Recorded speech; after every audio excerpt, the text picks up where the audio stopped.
Dubái, madrugada. 10 días de vigilancia para ver a un hombre salir 30 segundos a tirar la basura. Eso es todo lo que necesitaron para atrapar al narco más buscado de Europa. Ridwan Taghi controló 1/3 de la cocaína del continente desde un emirato del desierto. Sembró cadáveres en la Costa del Sol y ordenó asesinatos desde una celda de máxima seguridad. Vas a ver cómo lo hizo y cómo cayó.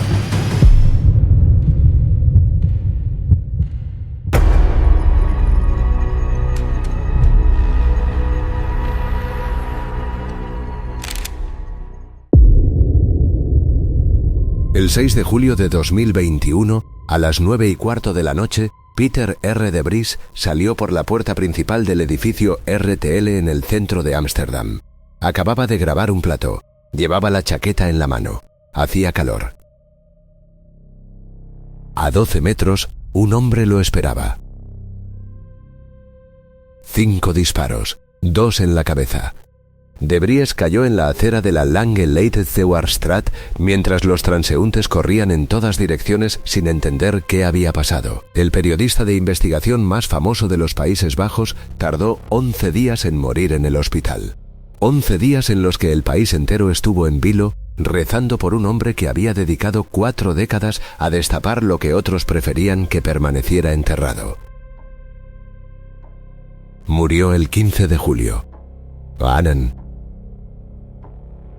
Lo que ocurrió después de esa muerte es lo que hace que esta historia no sea solo la historia de un asesinato. Es la historia de un país que tuvo que mirarse al espejo y no reconoció lo que vio. Porque los Países Bajos no son cualquier sitio. Estamos hablando de una de las democracias más antiguas y estables de Europa Occidental. Un Estado con instituciones sólidas, un sistema judicial independiente, una prensa libre y una tradición de apertura que otros países llevan décadas intentando copiar. Un lugar donde la gente confía en la policía y en los jueces, donde los políticos rinden cuentas y donde el Estado de Derecho no es una frase hecha sino una realidad cotidiana. O eso se creía. Porque lo que la investigación del asesinato de Vries fue revelando, pieza a pieza, durante meses, fue algo que nadie quería pronunciar en voz alta. Que una organización criminal había colonizado el sistema judicial del país. Que había silenciado a testigos, comprado a funcionarios, infiltrado despachos de abogados, amenazado a magistrados y ahora había ejecutado a un periodista en plena calle, a 200 metros del corazón turístico de la ciudad, a las 9 de la noche, delante de quien pasara por allí. Los sindicatos policiales no tardaron en decirlo con todas las letras. Esto ya no es un problema de criminalidad ordinaria. Esto es un narcoestado. Joder, que lo dijeron ellos, los propios policías. La investigación determinó que detrás de los 5 disparos había una cadena de mando que empezaba en un taxista polaco contratado como conductor de huida. Pasaba por un rapero holandés que apretó el gatillo y terminaba en un hombre encerrado en la prisión de máxima seguridad más estricta del país, a 130 kilómetros de donde cayó de Vries. Un hombre que llevaba meses en una celda de la EBI de But, vigilado las 24 horas, con las comunicaciones intervenidas sin acceso al mundo exterior salvo a través de sus abogados. Ese hombre se llama Ridwan Taghi. Y los investigadores demostraron que el asesinato de Peter R. de Vries fue ordenado por él, que el precio pactado fue 150.000 euros, 100 para el tirador, 50 para el conductor, que la operación fue coordinada por un ciudadano polaco residente en un pueblecito de los Países Bajos al que los mensajes interceptados se referían simplemente como el tío, y que ese tío respondía directamente a Taghi. Desde una celda de máxima seguridad, rodeado de cámaras, con cada visita registrada y analizada. Eso es lo que hace que este caso sea diferente a cualquier otro caso de crimen organizado en la historia europea reciente. No es la brutalidad, no es el dinero.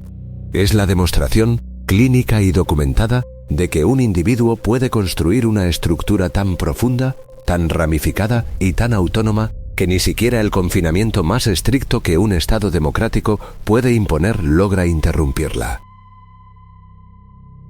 De Vries no era un objetivo aleatorio. Era el portavoz mediático de Nabil B. el testigo Corona, que había decidido cooperar con la Fiscalía y declarar contra Tagui en el mayor proceso judicial de la historia del país, el llamado Caso Marengo. Matar a De Vries era un mensaje, no al periodista, al sistema entero. Era Tagui diciéndole al Estado neerlandés: no me importa dónde me tengáis encerrado, os llego igualmente. Y lo peor es que tenía razón, porque De Vries no era la primera víctima de ese mensaje. 2 años antes, en septiembre de 2019, el abogado defensor de Nabil B. Dirk Wiersum, fue abatido a tiros en la puerta de su casa en Ámsterdam. Padre de 2 hijos, abogado en ejercicio, un funcionario del sistema judicial ejecutado en el umbral de su domicilio familiar a plena luz del día. Las huellas apuntaban en la misma dirección. Y antes que Wiersum, en marzo de 2018, apenas una semana después de que la Fiscalía confirmara públicamente que Nabil B. estaba cooperando, apareció muerto su hermano Redouane, un tipo sin ningún vínculo con el crimen organizado. Un civil lo mataron en su trabajo en Ámsterdam, con un sicario que entró simulando ser un candidato a un puesto de empleo.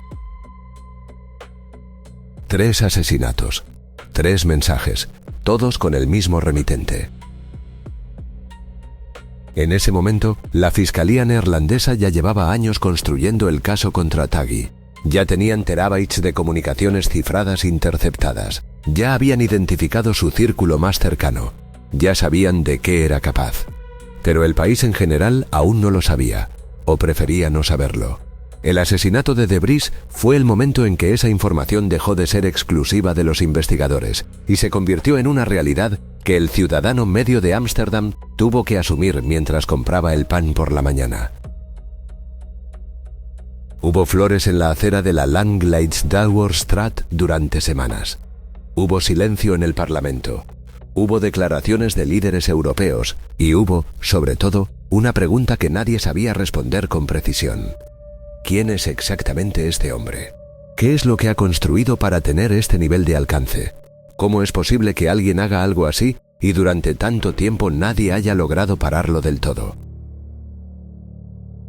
Esas preguntas son las que mueven este vídeo. Porque Tagui no es solo un narcotraficante con mucho dinero.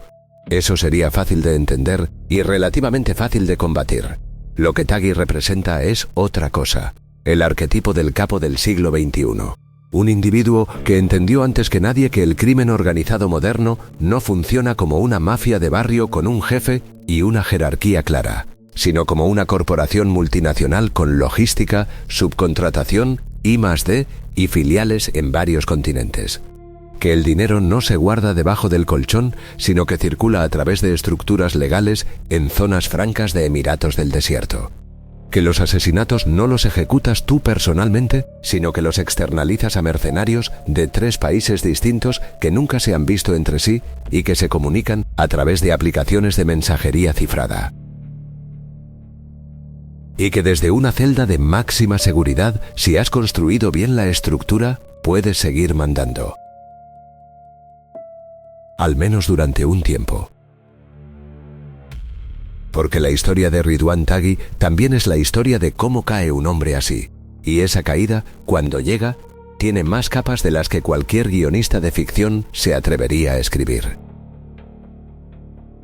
El 27 de febrero de 2024, un tribunal neerlandés le condenó a cadena perpetua. Pero antes de llegar a ese veredicto, hubo una guerra que duró una década. Cruzó varios continentes, dejó más de una decena de muertos y puso en jaque a un estado entero. Y buena parte de esa guerra se peleó en sitios que nada tienen que ver con Ámsterdam o con Rotterdam. Eso lo verás en los actos que vienen. Un abogado asesinado en la puerta de su casa. Un periodista ejecutado a la salida de un plató. Y detrás de todo eso, un crío que llegó a los Países Bajos con 3 años y una maleta vacía desde un pueblo del norte de Marruecos. Eso es lo que tienes que entender antes de seguir. Que todo lo que ya has visto tiene una raíz, y esa raíz es más ordinaria de lo que parece. Ridwan Taghi nació el 20 de diciembre de 1977 en Beni Selmane, una localidad pequeña y pobre en la región montañosa del norte de Marruecos. En 1980, con 2 años y pico, sus padres lo metieron en un vuelo junto a su hermano mayor y sus 2 hermanas y aterrizaron en Vianen, una ciudad holandesa de tamaño medio en la provincia de Utrecht. No había nada especial en esa familia. Era una más de las decenas de miles de familias marroquíes que durante los años 70 y 80 respondieron a la llamada de la Europa industrial, que necesitaba mano de obra barata para sus fábricas y sus obras. Gente que vino a trabajar, que pensó que volvería y que al final se quedó. Sus padres tuvieron más hijos ya en territorio neerlandés, 6 hermanas y un hermano más. Una familia grande, de barrio, sin dinero y sin contactos. Vianen no era Ámsterdam. Era el tipo de sitio donde si no eras de allí, se notaba. Y Taghi no era de allí. Era marroquí, era inmigrante. Era hijo de inmigrante en un país que todavía estaba aprendiendo a gestionar esa realidad. La movilidad social para un chico como él en aquella época tenía muy pocas puertas abiertas, y las que había eran estrechas. Lo que sí había, en cambio, eran otros chavales en la misma situación, con la misma rabia y la misma sensación de estar fuera de un sistema que no los había diseñado pensando en ellos. A principios de los 90, Taghi se integró en la pandilla juvenil conocida como los Bad Boys. Operaban en la Amsterdamse Straatweg, en Utrecht y en el centro comercial City Plaza de Nieuwegein. No era ninguna organización sofisticada. Era lo que son esas cosas. Un grupo de chavales que se buscan entre ellos porque fuera del grupo no encuentran nada. Robos, peleas, el territorio del centro comercial como campo de juego. La primera condena de Taghi llegó en 1992 Mileta. Tenía 14 años. Robos con allanamiento de morada y posesión ilegal de armas. 14 años. A los 17, abandonó el instituto preuniversitario en Nieuwegein. El sistema educativo tenía la puerta abierta para él. Estudiaba el bachillerato académico, el BW, la vía más exigente del sistema holandés, y la cerró. No porque fuera tonto, precisamente porque no lo era. Lo que pasó fue que a esa edad ya había olido algo que el instituto no le podía dar, y el cálculo que hizo, aunque nadie lo justifique, tiene una lógica interna que es fácil de entender. ¿Para qué estudiar 5 años más si el dinero ya estaba llegando por otro lado? Hubo un breve paréntesis en la economía formal. Taghi regentó un tiempo un grill room, un restaurante de comida rápida en Utrecht. Pero fue un paréntesis, no una vida. Para finales de los 90 ya estaba completamente dentro del submundo. Y en 2009 dio el paso definitivo. Se dio de baja del registro de administración de población neerlandés. Dejó de existir oficialmente. Sin domicilio registrado, sin papeles en regla, sin ningún hilo que lo conectara al Estado. Desde ese momento, Ridwan Taghi operó en la clandestinidad total. Pero para entender cómo un tipo así puede llegar a controlar 1/3 de la cocaína que circula por Europa, no basta conseguir su trayectoria personal. Hay que entender el ecosistema en el que creció esa trayectoria, porque Taghi no inventó nada de la nada. Lo que hizo fue entrar en el momento justo en una estructura que ya existía y que estaba a punto de explotar. Todo empieza en los años 70. Los Países Bajos adoptaron en aquella época una política de tolerancia hacia el cannabis que fue radicalmente distinta a la del resto de Europa.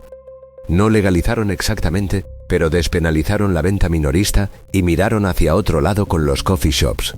El resultado fue que se creó una demanda enorme, estable y casi regulada de hachís en el país, y alguien tenía que abastecer esa demanda. Ahí entró la diáspora marroquí. Las familias que habían llegado a los Países Bajos y a Bélgica en los 60 y 70 mantenían vínculos profundos con sus regiones de origen. Y muchas de esas regiones de origen estaban en el Rif, la zona montañosa del norte de Marruecos que es, desde hace décadas, una de las principales áreas productoras de cannabis del mundo. No hablamos de conexiones abstractas. Hablamos de primos, de tíos, de cuñados que conocían a los productores, que hablaban el mismo dialecto, que se fiaban los unos de los otros porque se habían criado juntos. Esa red de confianza familiar fue la infraestructura. El hachís era el producto. Y los Países Bajos eran el mercado más cómodo del continente para moverlo. Durante los años 80 y 90, jóvenes de ascendencia marroquí en Ámsterdam, Rotterdam, Utrecht y Bruselas construyeron sobre esa base unas rutas logísticas que funcionaban. No eran grandes organizaciones todavía, pero eran eficientes. Sabían cómo meter el producto, cómo distribuirlo, cómo cobrar y cómo no llamar demasiado la atención. Y a medida que el negocio crecía, las rutas se perfeccionaban y los contactos se multiplicaban. Tagui creció en ese ambiente. No fue el primero ni el que lo inventó, pero fue de los que entendieron antes lo que venía después. Porque a finales de los 90 y principios de los 2000, algo cambió en el mercado. Los márgenes del cannabis eran buenos, pero los de la cocaína eran otra cosa completamente distinta. La coca había pasado de ser un producto de élite a penetrar todos los estratos sociales en Europa occidental. La demanda se disparó y los precios en origen, comparados con lo que pagaba el consumidor final en las calles de Ámsterdam o Londres, dejaban un margen de beneficio que hacía que el negocio del hachís pareciera una frutería de barrio. El pivote no fue complicado de ejecutar para quien ya tenía la infraestructura montada. Las rutas marítimas ya existían. Los contactos en los puertos ya estaban. La logística de transporte y distribución ya estaba rodada.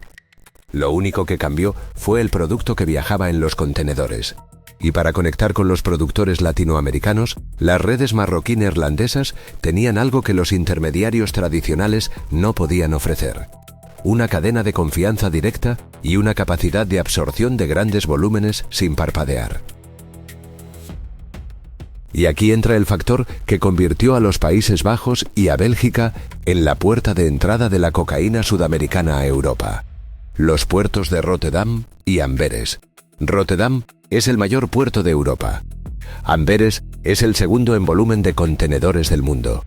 Entre los dos, procesan decenas de millones de contenedores al año. Decenas de millones. La proporción que se puede revisar de forma exhaustiva con los medios disponibles es una fracción minúscula. El resto entra. Y si sabes cómo funciona el sistema, si tienes a alguien dentro que puede manipular los códigos de liberación de contenedores, si puedes meter a un extractor en el puerto antes de que el cargamento pase por el control oficial, el margen operativo es enorme. Tagui lo entendió, y no se conformó con aprovechar ese margen. Lo sistematizó. Lo convirtió en un método: corrupción selectiva de funcionarios portuarios, operadores de grúas, despachantes, robo de PIN de autorización para liberar contenedores antes de que el sistema oficial los registrara. Lo que se llamó después los contenedores troyanos, cargamentos legales de fruta o mercancía convencional procedente de Colombia, Ecuador, Perú o México, con la cocaína empaquetada en el interior, extraída por equipos propios antes de que la aduana llegara a abrirlos. Eso es lo que construyó. No de golpe, sino poco a poco, durante años, escalando posiciones en un ecosistema que ya existía y aplicando una disciplina logística y una capacidad de corrupción sistemática que sus competidores no tenían al mismo nivel. Para mediados de la década de 2010, la red bajo la influencia de Tagui movía aproximadamente 1/3 de la cocaína que circulaba por el continente europeo. 1/3 de toda Europa. Pero llegar hasta ahí no fue solo cuestión de rutas y puertos. Requirió algo más. Requirió una alianza que Tagui cerró en un hotel de Dubái, en una reunión que las agencias de inteligencia occidentales tardarían años en comprender del todo. Eso es el Acto 3. 18 toneladas de cocaína en un solo contenedor, un puerto americano. Y detrás de ese alijo, una reunión en Dubái que la DEA tardó años en comprender del todo. Lo que viene ahora es cómo un crío de Vianen terminó sentado a la mesa con los capos más buscados del continente. y por qué la Costa del Sol acabó convirtiéndose en su campo de batalla particular. Taghi entendió algo que sus competidores tardaron en ver: que pelear por rutas era ineficiente, que la guerra entre bandas consumía recursos, llamaba la atención de la policía y dejaba flecos sueltos por todas partes, que el modelo de la mafia de barrio, con un jefe que controla su territorio y se enfrenta al de al lado, era un sistema diseñado para perder a largo plazo. Lo que funcionaba, lo que de verdad escalaba, era otra cosa: un oligopolio. Una mesa donde los más grandes se sientan juntos, fijan las reglas y se reparten el pastel sin necesidad de matarse entre ellos. Al menos entre ellos. En mayo de 2017, ese modelo se formalizó. El escenario elegido fue el Burj Al Arab de Dubái, el hotel de vela sobre el agua que todo el mundo ha visto en las fotos y que cuesta lo que cuesta precisamente para que no entre cualquiera. La fachada era una boda. Daniel Kinahan, el capo irlandés cuya organización controlaba buena parte del tráfico de heroína y cocaína en las Islas Británicas e Irlanda, se casaba con Kaum Robinson. Una celebración de lujo, champán, trajes caros, fotos que circularon por redes sociales sin que nadie en ese momento entendiera del todo lo que estaba mirando. Pero la boda era el pretexto. Lo que ocurrió en esos días en Dubái fue un cónclave. Una cumbre de dirección al más alto nivel entre las organizaciones criminales más prolíficas de Europa, reunidas para sellar una alianza que las agencias de inteligencia occidentales bautizaron después como el Supercártel. Taghi estaba ahí, Kinahan estaba ahí.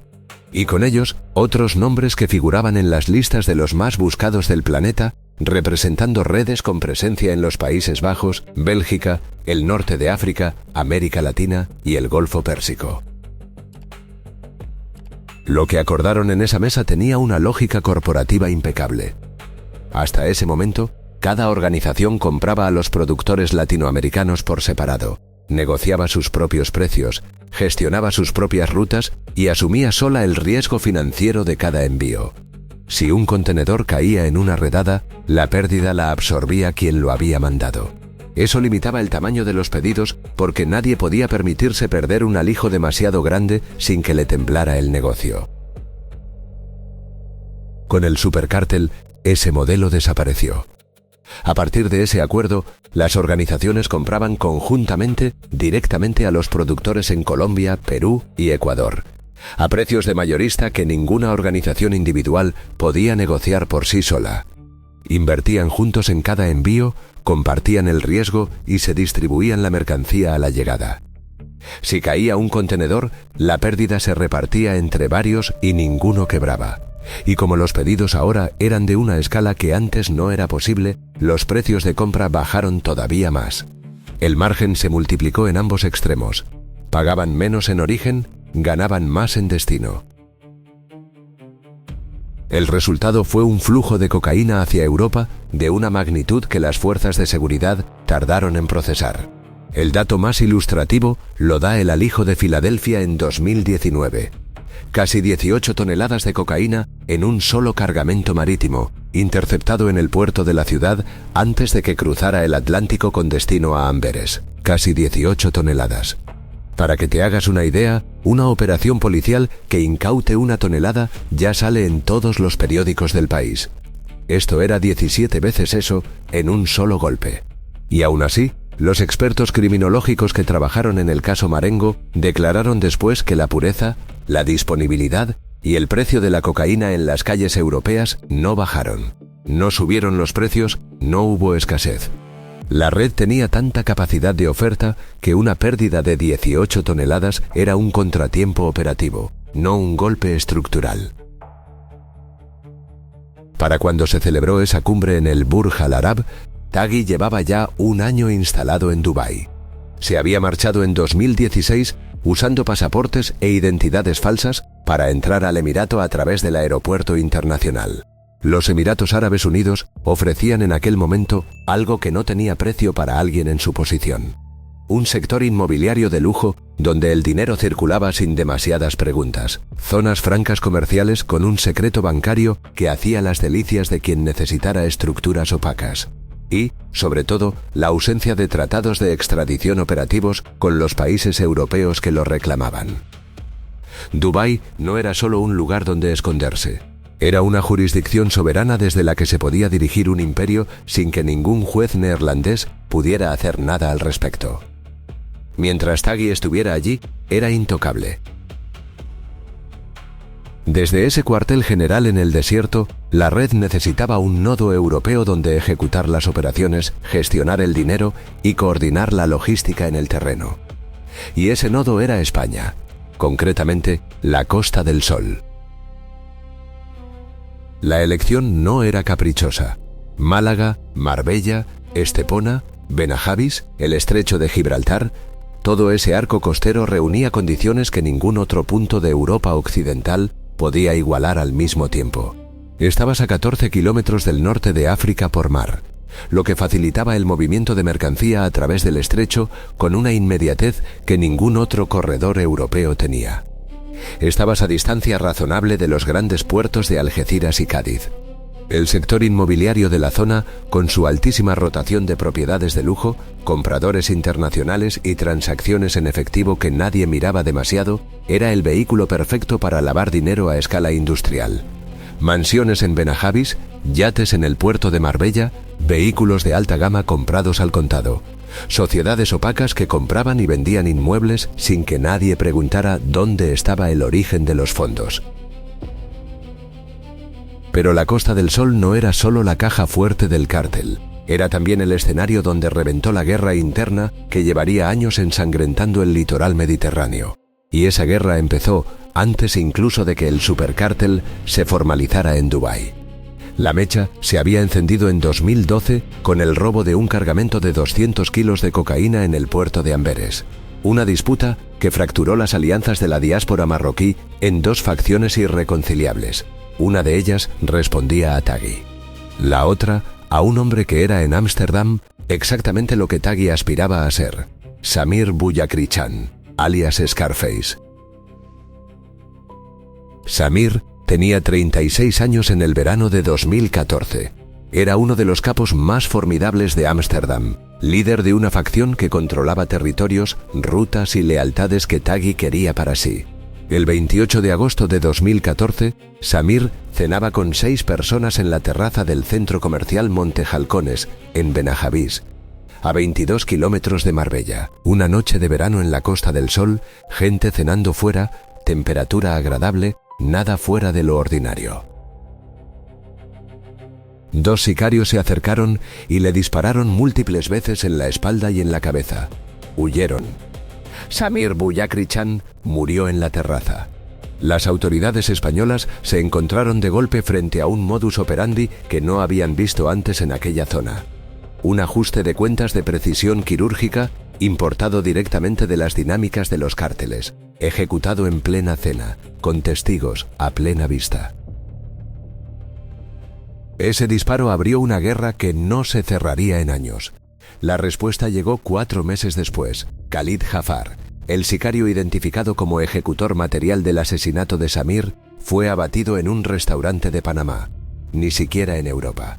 La red de la facción Bouyakrichan llegaba hasta Centroamérica y tenía el brazo suficientemente largo como para cobrar una deuda en el otro lado del Atlántico en menos de un trimestre. A partir de ahí, el litoral mediterráneo español empezó a acumular cadáveres con una regularidad que las fuerzas de seguridad españolas no habían visto antes en ese contexto. Hamza Ziani, narcotraficante, asesinado en un restaurante de Torremolinos. Marco Yacut, empresario del ocio nocturno marbellí y primo de Nauf Al-Fassi, uno de los aliados más cercanos de Taghi, acribillado a balazos en 2019. El patrón se repetía. Objetivos conectados a una u otra facción, ejecutados en lugares públicos, por sicarios que muchas veces no tenían ningún vínculo previo con las víctimas ni con el mundo del narcotráfico de alto nivel.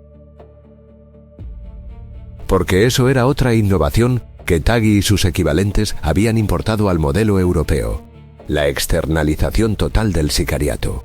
No mandaban a su gente de confianza a hacer los trabajos sucios. Eso dejaba rastros, creaba vulnerabilidades, ponía en riesgo a personas con demasiada información. Lo que hacían era reclutar a chavales sin antecedentes relevantes, sin conexión conocida con el objetivo, a través de aplicaciones de mensajería cifrada por sumas de dinero que para el cártel eran calderilla, pero que para un chico de barrio sin perspectivas representaban más de lo que ganaría en un año de trabajo legal. El resultado era una cadena donde el que apretaba el gatillo no sabía para quién trabajaba en última instancia, y quien daba la orden nunca tocaba el arma. El problema era que esos mercenarios improvisados cometían errores que en este negocio no se miden en dinero sino en vidas. El caso más brutal fue el de Jordi Laumans, conocido como DJ Jordi, asesinado en Ámsterdam junto a su mujer en el garaje de su edificio. No tenían nada que ver con el crimen organizado, absolutamente nada. Los sicarios lo mataron porque lo confundieron con otra persona. Un padre de familia acribillado a balazos por error, porque los tipos que dispararon no sabían bien a quién estaban buscando. Y mientras todo eso ocurría en la superficie, en las naves industriales clandestinas de Cádiz, Málaga y Barcelona, una red conectada a estas estructuras llevaba 14 meses construyendo algo que cuando salió a la luz dejó helados a los analistas de inteligencia europeos: drones submarinos. Vehículos sumergibles no tripulados, fabricados artesanalmente, capaces de transportar hasta 200 kilos de cocaína o hachís a través del estrecho de Gibraltar, o de acoplarse bajo la línea de flotación de un buque nodriza sin que ningún radar de superficie pudiera detectarlos. Cuando la Policía Nacional Española desmanteló la operación y detuvo a 8 personas, los investigadores entendieron que estaban ante algo cualitativamente diferente a todo lo visto hasta entonces. Una organización criminal que había destinado presupuesto, tiempo y conocimiento técnico a desarrollar tecnología de nivel militar para mover droga. No era la improvisación de 4 tipos desesperados, era I+D aplicado al narcotráfico. Con el supercártel coordinando los grandes envíos desde Dubái, la Costa del Sol, funcionando como retaguardia financiera y campo de batalla, y los drones submarinos cruzando el estrecho. El sistema parecía blindado. La cúpula invisible, la logística indetectable. El dinero circulando a través de estructuras legales que ningún juzgado ordinario podía seguir con facilidad. Lo que ningún modelo corporativo puede prever, sin embargo, es el momento en que alguien de dentro decide que ya ha tenido suficiente, que lo que acaba de ver no puede ignorarse, que el error que acaba de cometer es demasiado para cargarlo solo. En 2017, ese momento llegó, y cuando llegó, puso en marcha la maquinaria que terminaría devorando el imperio desde dentro. El primo de Tagui entra a visitarlo en la prisión más blindada del país. Sale esposado. Eso es lo que le costó a la Mocromafia intentar destruir un juicio desde dentro. Pero antes de llegar ahí, hubo un hombre que tomó una decisión que nadie en ese mundo toma jamás, y que lo cambió todo. Quédate, porque lo que viene ahora es cómo el imperio más sólido del narcotráfico europeo empezó a comerse a sí mismo. En 2017, Nabil B. era un hombre de rango medio dentro de la organización. No era ningún lugarteniente de primera línea ni tomaba decisiones estratégicas. Era alguien que hacía encargos, que conocía gente, que sabía demasiado para ser inocente pero no lo suficiente para ser imprescindible. Ese año, en Utrecht, Nabil organizó un asesinato por encargo. El procedimiento era el habitual: un objetivo señalado, un sicario, una dirección. Lo que no salió como estaba previsto fue el resultado. El sicario mató a la persona equivocada. Y esa persona era un amigo de infancia de Nabil, alguien a quien había conocido de chaval, que no tenía nada que ver con el negocio, que no era un objetivo, que no era nadie dentro de ese mundo. Simplemente estaba en el lugar incorrecto porque alguien no hizo bien su trabajo. Y ese alguien era, en última instancia, Nabil. Lo que pasó después en la cabeza de Nabil B. es algo que los psicólogos forenses que trabajaron el caso describieron como una ruptura. No un arrepentimiento en el sentido moral clásico, sino una disociación. El momento en que te das cuenta de que el sistema en el que estás no distingue entre un enemigo y un amigo de infancia, y de que tú eres parte de ese sistema. Que podría ser el siguiente error: que la organización a la que perteneces no va a protegerte, sino que llegado el momento te va a tratar exactamente igual que trató a tu amigo, como un problema a resolver. Nabil B. se entregó.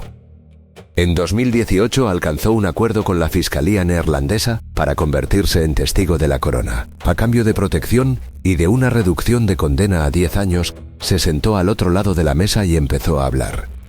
Nombres, fechas, métodos, jerarquías, operaciones. Todo lo que sabía. Y Nabil sabía suficiente como para que la Fiscalía entendiera que tenía en sus manos el hilo que podía tirar del suéter entero. El caso al que su declaración dio impulso definitivo se llamó Marengo, un nombre asignado aleatoriamente por los sistemas informáticos de la policía neerlandesa. ¿Cómo se hace con todas las investigaciones criminales en ese país? Lo que no tenía nada de aleatorio era su escala. 17 acusados de extrema peligrosidad, un sumario de más de 800 páginas, y en el centro de todo, Ridwan Taghi y su lugarteniente Said Rasuki, acusados formalmente de al menos 6 asesinatos consumados y 4 tentativas entre 2015 y 2017. Taghi se enteró de que Nabil había cruzado el lado, y la respuesta que dio define todo lo que hay que saber sobre cómo funciona su cabeza. La Fiscalía cometió un error grave de cálculo de seguridad. Hizo pública la cooperación de Nabil B. antes de que hubiera medidas de protección suficientemente sólidas para los que lo rodeaban. Y Taghi, que seguía operando desde el exterior en aquel momento antes de su captura, no tardó ni una semana en responder. Su hermano Redouane B. que no tenía ningún vínculo con el crimen organizado, que era un civil con su vida normal, apareció muerto en su lugar de trabajo en Ámsterdam. El sicario había entrado simulando ser un candidato a un puesto de trabajo. Una entrevista de empleo como tapadera para ejecutar a un hombre cuyo único delito era compartir apellido con quien había decidido hablar. Ese asesinato marcó una línea que hasta entonces las organizaciones criminales europeas, por brutal que fuera su historial, no habían cruzado de forma tan explícita y deliberada. Atacar al entorno civil del testigo como mecanismo de presión sobre el proceso judicial. No era matar a un rival. No era eliminar a alguien que suponía una amenaza operativa. Era un mensaje al sistema. Si declaras contra nosotros, no pagará solo tú. Pagará quien tengas cerca. La respuesta del Estado fue incrementar la protección sobre Nabil B. y acelerar el proceso. Pero Taghi no aflojó.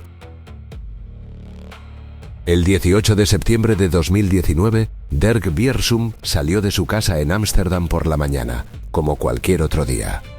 Wiersum era abogado penalista, el defensor legal de Nabil B. dentro del proceso Marengo, padre de 2 hijos. Un profesional con trayectoria, sin escolta, sin razón aparente para pensar que alguien iba a esperarle en la puerta de su domicilio familiar. Lo abatieron a tiros en el umbral. Murió ahí. El país se paró. No en el sentido metafórico. Se paró de verdad. El asesinato de un abogado en ejercicio, un funcionario del sistema judicial, ejecutado en la puerta de su casa, en una ciudad europea en pleno siglo XXI, no tenía precedente reciente en ninguna democracia occidental. Los sindicatos policiales neerlandeses emitieron declaraciones formales en las que usaron un término que en ese contexto resultó demoledor: narcoestado. Dijeron que los Países Bajos presentaban de facto las características institucionales de un narcoestado. Lo dijeron ellos, los policías, sobre su propio país. Taghi estaba ya detenido en Dubái cuando cayó Wiersum. Había sido arrestado en diciembre de 2019 y trasladado a la prisión de máxima seguridad Ebi Debut pocas semanas después. Aislamiento estricto, comunicaciones intervenidas, régimen de las 24 horas. En teoría, la estructura más hermética que un Estado democrático puede construir para contener a alguien. En la práctica, Taghi encontró el hueco. Los sistemas judiciales democráticos tienen una garantía que no pueden eliminar sin destruir los cimientos del Estado de Derecho. La privacidad de la comunicación entre un preso y su abogado es un principio fundamental. Sin él, cualquier acusado, por grave que sea su caso, queda indefenso frente al poder del Estado. Taghi lo sabía y decidió usarlo como un conducto. En octubre de 2021, su primo Youssef T. Coma, que formaba parte del equipo de abogados que lo visitaba en Booth, fue arrestado en el propio interior de la prisión mientras realizaba una de esas visitas. La investigación demostró que Youssef había estado abusando de su condición de letrado para transmitir mensajes al exterior. Órdenes de asesinato, coordinación logística, instrucciones que salían de la celda de Taghi hacia la organización en la calle, envueltas en la protección del privilegio profesional que nadie podía legalmente interceptar. Fue condenado a 5 años y medio de prisión. El sistema tuvo que imponer restricciones severas a todas las comunicaciones de Taghi como respuesta. Y 2 años después, paradójicamente, el Estado neerlandés tuvo que indemnizarlo con 2.420 euros por haber vulnerado sus derechos durante las 2 primeras semanas de investigación, antes de que los tribunales ratificaran las medidas. Así funciona un Estado de Derecho, con sus propias reglas, incluso cuando el preso es quien las ha estado usando para matar.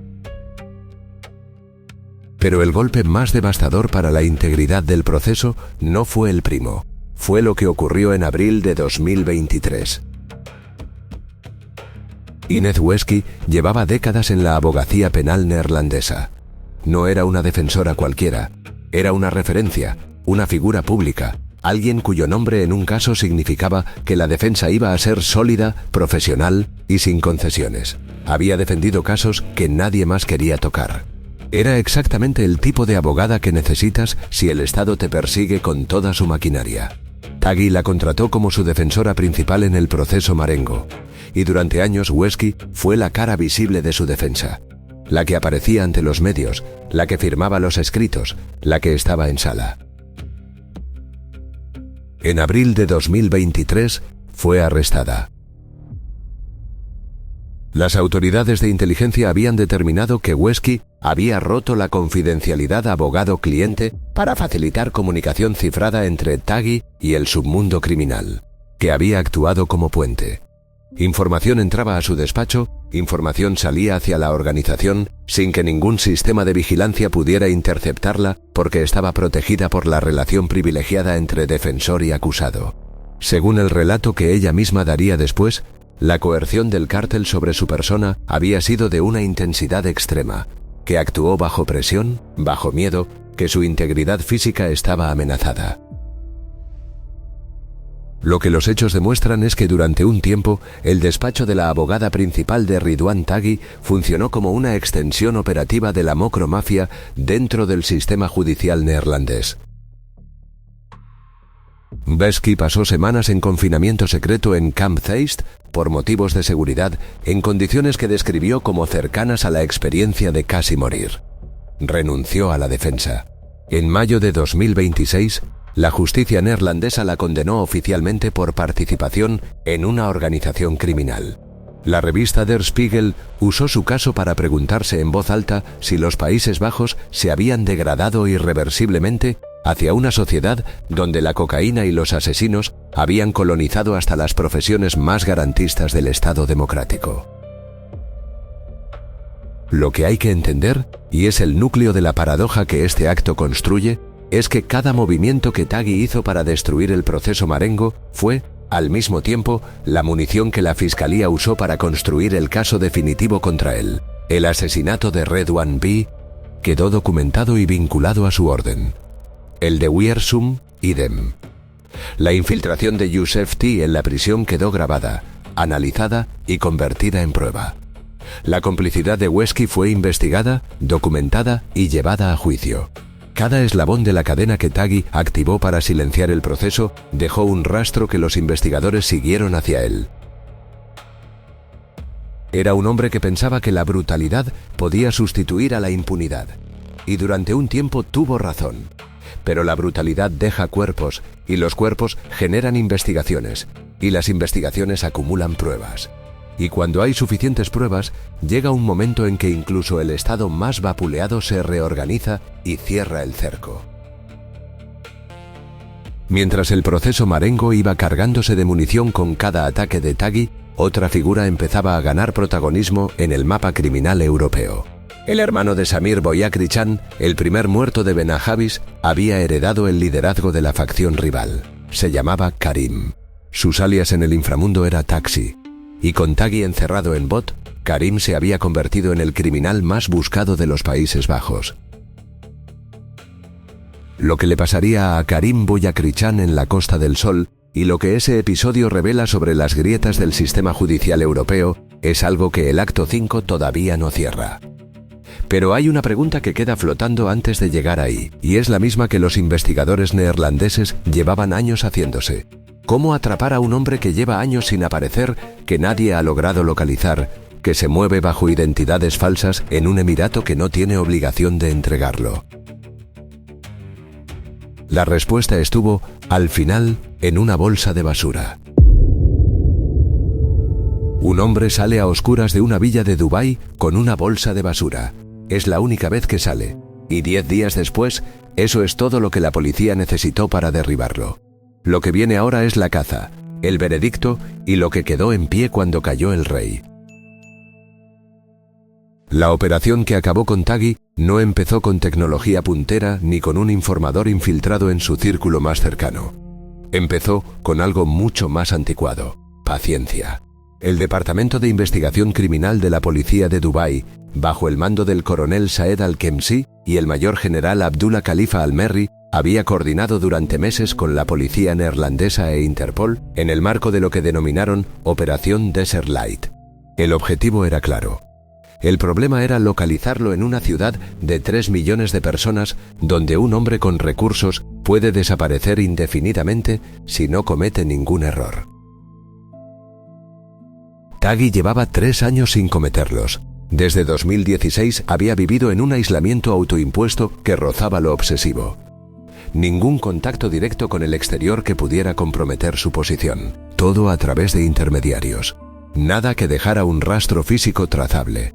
Los investigadores sabían que estaba en Dubái, pero Dubái es grande y las identidades falsas son fáciles de mantener si tienes dinero y disciplina. Y Taghi tenía las dos cosas. Lo que los agentes finalmente identificaron fue una propiedad en una zona residencial exclusiva de nueva construcción. No llegaron a ella por un chivatazo ni por una intercepción de comunicaciones. Llegaron por el comportamiento, porque en una urbanización donde todo el mundo entra y sale, hay luz en las casas por la noche, se ve movimiento a través de las ventanas. La normalidad genera ruido. Había una villa que no hacía nada de eso. Las cortinas permanecían cerradas en todo momento, día y noche, sin excepción. No salía luz al exterior. Nadie entraba ni salía en horario convencional.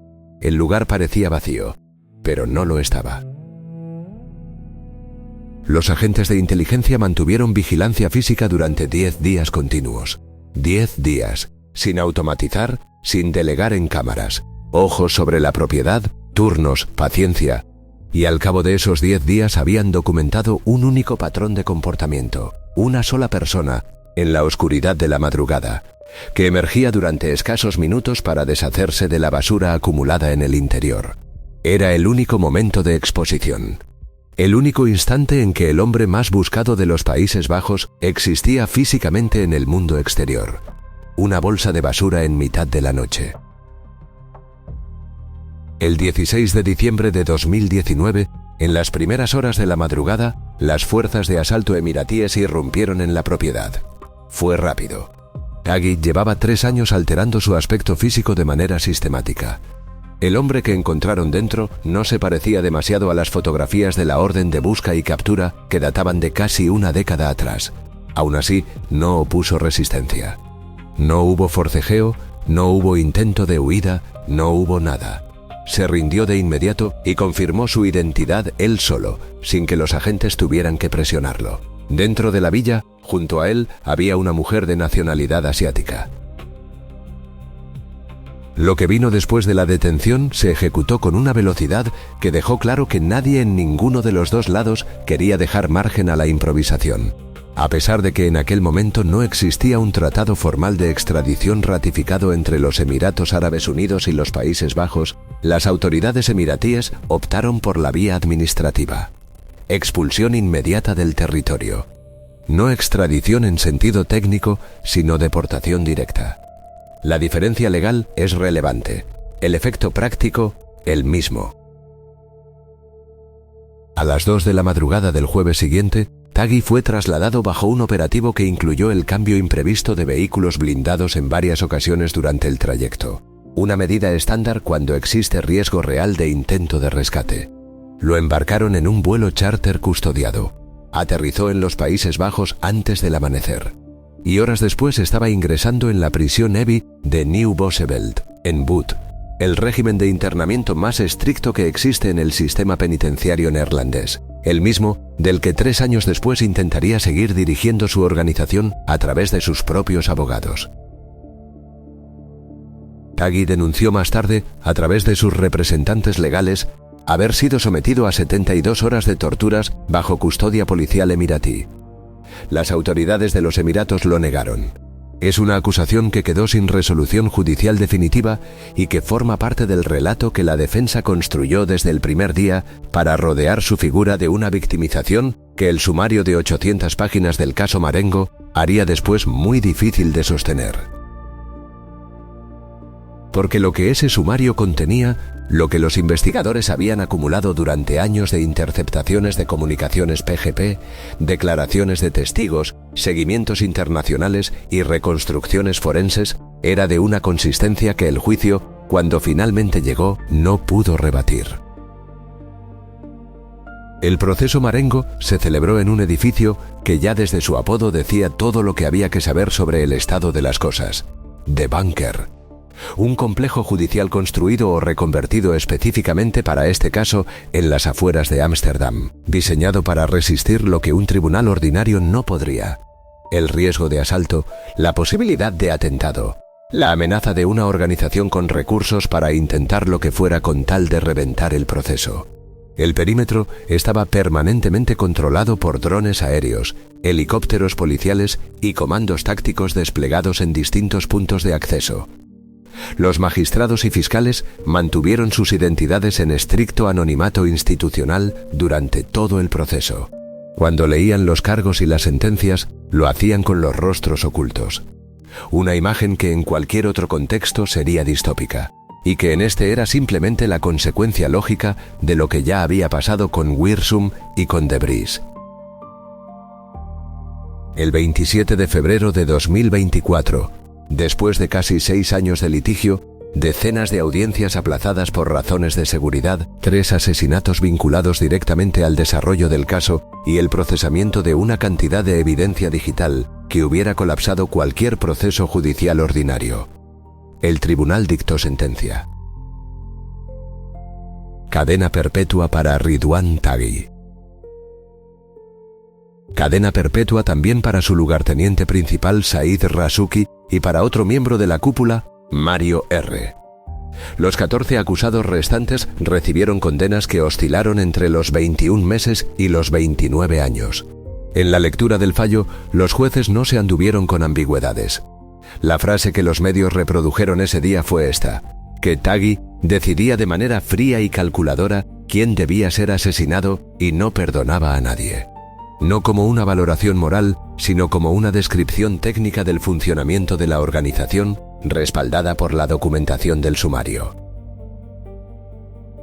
Y dentro de ese sumario estaba lo que abre este vídeo: el asesinato de Peter R. De Vries, los 5 disparos en la Lange Leide Dwarsstraat, el periodista que tardó 11 días en morir mientras el país rezaba.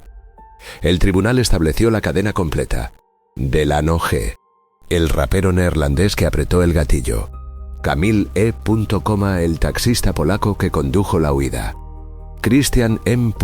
el ciudadano polaco que coordinó la operación desde un pueblo de los Países Bajos; los 150.000 euros pactados, 100 para el tirador, 50 para el conductor. Y al final de esa cadena, el hombre al que los mensajes interceptados llamaban el tío Taghi, condenado por haberlo ordenado. El loop que el acto 1 abrió se cerró ahí, en esa sala blindada, con jueces de cara tapada y helicópteros sobrevolando el tejado. Lo que el veredicto no cerró fue la red. 4 meses después de la sentencia, en julio de 2024, la policía de Dubái detuvo a Faisal Taghi, hijo de Ridwan. Las acusaciones: dirección de operaciones de blanqueo de capitales, tráfico de estupefacientes y haber asumido temporalmente el liderazgo de los remanentes de la estructura de su padre mientras el proceso judicial se desarrollaba. Fue extraditado formalmente a los Países Bajos. El emirato, que había sido durante años el santuario de la familia, estaba endureciendo su postura respecto a servir de refugio para fugitivos europeos. Primero el padre, después el hijo. El patrón estaba siendo sistemático. Pero había alguien que en ese momento no estaba en Dubái ni en una celda neerlandesa.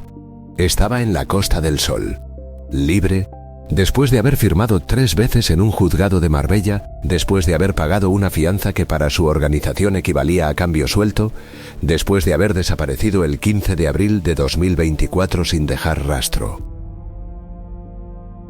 Karim Bouyakrichan, el hermano del primer muerto. El hombre que heredó la facción rival de Taghi cuando Samir cayó acribillado en aquella terraza de Benahavis 10 años antes. Con Taghi sepultado bajo una condena a perpetua, Karim se había convertido en el criminal más poderoso y buscado de los Países Bajos. Y estaba en algún lugar que nadie sabía identificar, porque el sistema judicial español acababa de demostrar que tenía una grieta lo bastante grande como para que un capo de ese perfil la cruzara sin que nadie lo viera. Eso es lo que el acto 6 tiene que explicar, y no tiene una respuesta cómoda. Una jueza de Málaga pone en libertad al criminal más buscado de Holanda por 50.000 euros de fianza. 44 días después, ese hombre ha desaparecido. Quédate, porque lo que el sistema judicial español hizo a continuación es tan difícil de defender que el propio Consejo General del Poder Judicial tuvo que escribir un informe intentándolo. Karim Bouyakrichan, alias Taxi, era en enero de 2024 la pieza más peligrosa que quedaba en el tablero. Con Taghi sepultado en Bot, Karim había absorbido el vacío. Las investigaciones neerlandesas lo señalaban como uno de los responsables detrás de las amenazas de muerte y los planes de secuestro contra la princesa Amalia de Orange, que tuvo que abandonar sus estudios en Ámsterdam y vivir bajo protección extrema, y contra el primer ministro Mark Rutte. Ya no eran rivales de Lampa los objetivos, era el Estado en persona. El 9 de enero de 2024, la Policía Nacional lo arrestó en las inmediaciones de los juzgados de Marbella. La operación fue de una envergadura notable: 172 propiedades de lujo bloqueadas, valoradas en más de 50 millones de euros, y cerca de 3 millones congelados repartidos en 148 cuentas bancarias. Los Países Bajos lo reclamaban urgentemente por tráfico internacional de estupefacientes. El perfil no dejaba margen a la interpretación. Lo que ocurrió después es lo que no tiene una explicación cómoda. La Audiencia Nacional tramitaba su extradición a Holanda, pero la Audiencia Provincial de Málaga instruía en paralelo una causa propia por blanqueo de 6 millones de euros, y fue ese tribunal el que resolvió sobre su situación cautelar. El 22 de febrero de 2024, 44 días después del arresto, la Audiencia Provincial malagueña ordenó su puesta en libertad provisional. Fianza, 50.000 euros. Retirada del pasaporte. Comparecencia quincenal obligatoria. La Fiscalía Antidroga había opuesto resistencia frontal. Nadie le hizo caso. Karim pagó. Firmó. Volvió a firmar. Firmó una tercera vez. El 1 de abril de 2024 estampó su firma por cuarta vez en los juzgados, como le correspondía. La siguiente cita era el 15 de abril. El 15 de abril no apareció. Nadie lo ha vuelto a ver. El juez de enlace neerlandés solicitó reuniones urgentes en la Audiencia Nacional. La diplomacia, habitualmente contenida, no pudo disimular el malestar de La Haya. Lo que los neerlandeses no entendían, y tenían razón en no entender, era cómo se podía fijar en 50.000 euros la garantía de un hombre asociado a un patrimonio bloqueado de 50 millones. La proporción es un 1 por 1000. Para la organización de Bouyakrichan, reunir esa cantidad es una gestión administrativa. Es el precio de un coche de gama media. Es calderilla en la contabilidad de una red que mueve cientos de millones. El Consejo General del Poder Judicial emitió un informe. Defendió que los tribunales habían actuado conforme a las normas procesales aplicables. Y eso, que debería ser tranquilizador, es en realidad la parte más inquietante de todo el episodio. Que las reglas del sistema, aplicadas correctamente, permitieron que esto ocurriera. El problema no fue que un juez se equivocara, fue que dos tribunales operaban sobre el mismo individuo sin comunicarse en tiempo real, y entre esas dos jurisdicciones había una grieta. Bullakrichan no escapó a pesar del sistema. Escapó porque llevaba años estudiando dónde estaban las costuras. Y mientras ese fiasco se ventilaba en los despachos diplomáticos, en las calles de Ámsterdam y Rotterdam, ocurría lo que los criminólogos llevan años documentando con un nombre preciso: el efecto Hydra. Con Taghi en bot y su cúpula desmantelada, el vacío no se cerró. Se llenó con figuras más jóvenes, con menos experiencia para mantener la disciplina interna y con mucha más disposición a usar la violencia de forma indiscriminada porque todavía están demostrando quiénes son. Más errores, más cuerpos, más caos. Y el producto, mientras tanto, sigue llegando. La cocaína en las calles europeas no subió de precio tras la sentencia, no bajó de calidad. El mercado absorbió el golpe como si no hubiera ocurrido nada, porque estructuralmente no había ocurrido nada que interrumpiera la logística de fondo. Eso es lo que queda. Un crío que llegó de Marruecos con 3 años construyó algo tan hondo que sobrevive a su arresto, a su cadena perpetua, a la detención de su hijo. El sistema que levantó no dependía de él para funcionar. Dependía de las rutas, de los puertos, de la corrupción acumulada durante décadas, de una demanda europea que no ha bajado un gramo. Taghi era la cabeza visible. El cuerpo sigue ahí. El veredicto real de este caso no lo dictó ningún tribunal con jueces de cara tapada en una sala blindada. Lo dicta cada día el precio de la cocaína en Ámsterdam, que no ha cambiado. Lo dicta Karim Bullakrichan, que está en algún sitio que nadie sabe identificar. Lo dicta el hecho de que para sustituir a Taghi ya hay candidatos, y que algunos de ellos ahora mismo están tomando decisiones que en unos años alguien contará en otro vídeo como este. Este archivo se cierra aquí, pero el archivo no se acaba. Si quieres seguir bajando a los sótanos donde se mueven estos imperios, suscríbete y activa la campanita.